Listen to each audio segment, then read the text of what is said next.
Olá, meus amigos, tudo bem com vocês? Que a paz de Jesus esteja em nossos corações. Iniciando mais essa etapa de estudos no nosso grupo, trazendo às segundas-feiras um estudo, uma análise mais aprofundada do Evangelho de Jesus.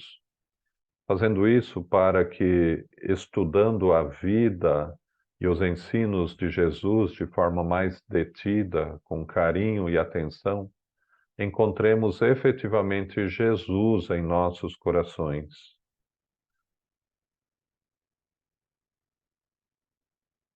Como roteiro para os nossos estudos, utilizaremos o Evangelho de Jesus segundo Lucas. E hoje traremos uma aula introdutória sobre o tema, falando um pouco de Lucas e do processo que o levou a escrever o Evangelho. A importância do estudo que propomos está bem evidenciada na questão 625 do Livro dos Espíritos, quando Allan Kardec pergunta qual o tipo mais perfeito que Deus tem oferecido ao homem para lhe servir de guia e modelo. E os espíritos simplesmente respondem: Jesus. Jesus é de fato guia e modelo da humanidade, roteiro iluminado que conduz o homem até aquele reino de paz e de luz que ele promete a todos nós, porque transforma o homem, conduzindo-o no caminho do aprimoramento espiritual.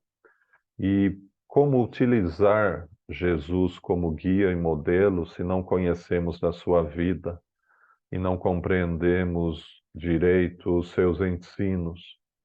É necessário, portanto, estudar Jesus para que possamos utilizar os seus ensinamentos na nossa vida para que ela se transforme para melhor. E Jesus, mesmo sabendo-nos ainda imperfeitos, carregados de defeitos, ele sabe que o único caminho da salvação para a humanidade é meditar os seus ensinamentos, praticar os seus ensinamentos. Por isso, quando ele nos convida a segui-lo, está nos convidando a praticar os ensinos que ele trouxe, a exemplificar na nossa vida a compreensão do Evangelho que ele veio trazer como roteiro de luz no caminho dos homens. João Batista é aquele que batizou Jesus no Rio Jordão. Ele foi precursor de Jesus, que veio abrandar os caminhos do Senhor, como fala o Evangelho. E ele também tinha seus discípulos que se preocuparam quando perceberam que Jesus estava se tornando mais conhecido do que João. E foram conversar com João relatando isso. E João diz a eles: mas é necessário que ele cresça e que eu diminua. Essa frase de João Batista me faz pensar muito e acredito que deve ser utilizada na nossa vida. Para que a nossa vida se transforme para melhor, é necessário que Jesus cresça e eu diminua. É necessário que Jesus cresça no meu pensamento, no meu coração, nos meus atos, nas respostas que eu dou aos outros, nas ações que eu pratico no meu dia a dia. Tem que haver na minha vida mais de Jesus do que há de mim mesmo, porque sabemos que somos ainda seres extremamente carregados de necessidades, e é nessa tentativa, nesse esforço de exemplificar Jesus em nós, permitindo que ele cresça em nós, que pouco a pouco estaremos nos transformando para melhor, sendo efetivamente cristãos. Utilizarei nesse meu material de estudos muitas imagens, como já disse, acredito nesse método que a imagem ajuda a fixar as ideias na nossa cabeça. Utilizarei as imagens desse filme, Paulo, Apóstolo de Cristo, que fala a respeito de Paulo e fala da importância de Lucas na vida de Paulo. E vocês verão que tem tudo a ver com o Evangelho de Lucas. Lucas foi médico e conheceu Paulo de Tarso na cidade de Troade, enquanto Paulo ensinava, divulgando o Evangelho de Jesus aos povos que não eram judeus. Lucas se encantou com os ensinos de Paulo e passou a segui-lo, se tornando assim companheiro de vida e extremamente importante para Paulo. Lucas era, com toda certeza, dentre os discípulos de Jesus, o mais intelectualizado, o que tinha estudado mais. Ele escreveu o Evangelho, que estamos iniciando o estudo, e escreveu também Atos dos Apóstolos, que poderemos estudar depois. Lucas é tão importante na vida de Paulo que, na carta aos Colossenses, Paulo diz que Lucas era o médico amado, e de fato sabemos que em muitos momentos da sua vida, Lucas foi seu apoio, foi aquele que o auxiliou na tomada de muitas decisões. Num determinado momento da vida de Paulo de Tarso, percebendo ele que já não teria condições de fazer o que desejava fazer, ele pediu a Lucas que escrevesse por ele o Evangelho da vida de Jesus, porque ele desejava fazer isso, mas ele percebeu que não poderia fazê-lo, por isso pediu a Lucas. Nessa época já haviam muitos documentos relatando a vida de Jesus, e havia as anotações de Levi, o Evangelho de Mateus, que foi o primeiro documento a relatar sobre todos os acontecimentos da vida de Jesus, que foi utilizado inclusive por Paulo na sua obra de divulgação do cristianismo. E Lucas, diante de todo esse material, se preocupou em trazer algo novo.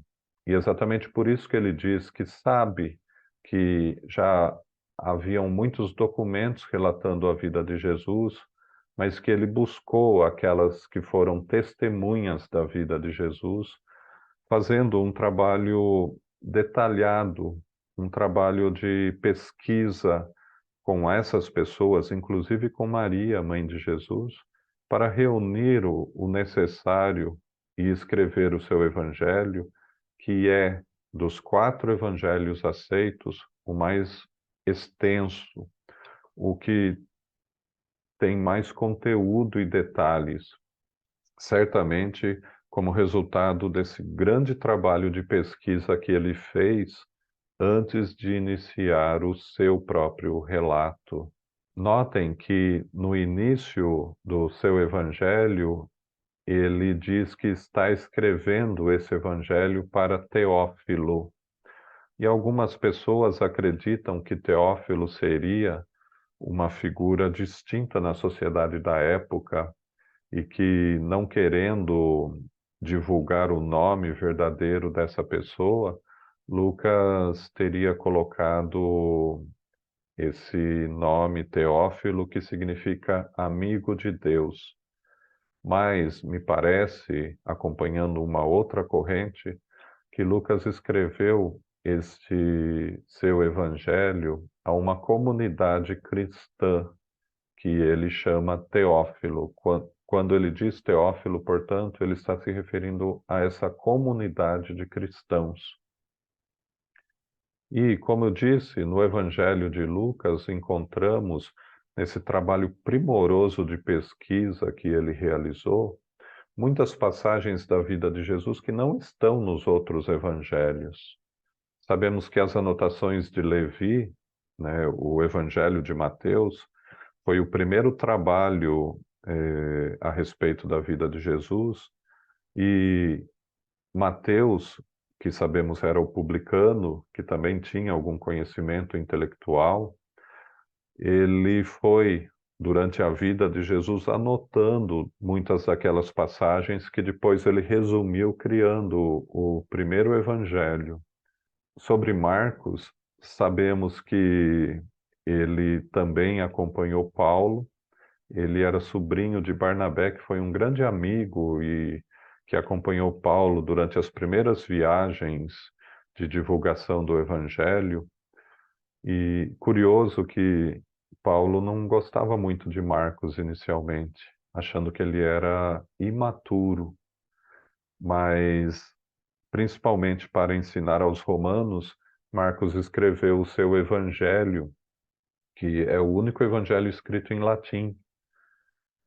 E temos depois João, que é o último evangelho escrito, né? Que João escreveu na sua velhice, que é um evangelho que ganha para todos nós uma importância extrema, porque de todos eles é o evangelho mais inspirado. Ele tem uma forma poética que nos comove, que nos conduz num caminho de realmente ligação com o mais alto. No Evangelho de Lucas, nesse trabalho primoroso de pesquisa que ele realizou, temos algumas passagens que não estão nos outros evangelhos, como as circunstâncias do nascimento de João Batista, que trataremos na próxima aula, a história de Jesus, quando menino ainda no templo, ensinando aos doutores da lei. E a gente não tem muitas notícias sobre a infância de Jesus, mas sabemos que ele era certamente uma criança diferenciada em relação às demais. Vejam que o primeiro milagre de exposição pública de Jesus aconteceu nas bodas de Canaã, mas basta analisar que Maria, mãe de Jesus, quando viu que os noivos estavam com dificuldades porque tinha acabado o vinho, ela pede a Jesus para fazer alguma coisa e diz aos servos dos noivos: façam tudo o que ele disser, mostrando dessa forma a confiança irrestrita de Maria em Jesus, de que ele conseguiria resolver aquele problema, mostrando para todos nós que aquele foi o primeiro milagre, né? Primeiro fenômeno que Jesus produziu de forma pública, mas que antes, com toda certeza, Jesus deu muitas mostras da sua grandeza espiritual,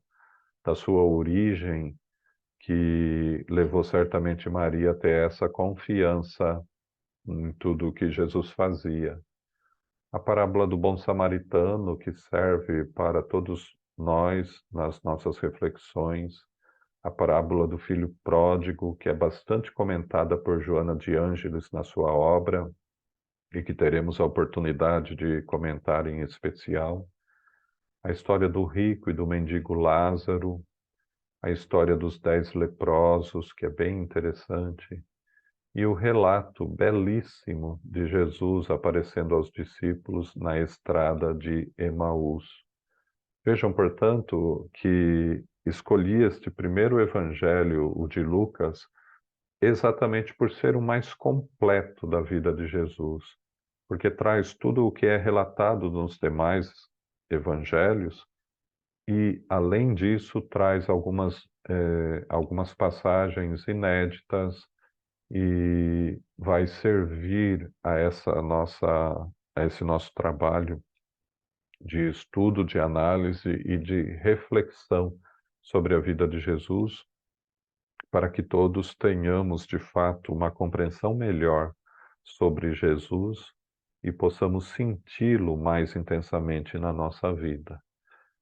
E na próxima semana já trataremos do capítulo 1, momento em que Lucas relata a anunciação de Jesus através de Maria e através de Isabel, que era prima de Maria, e certamente vai nos trazer bastante material à reflexão.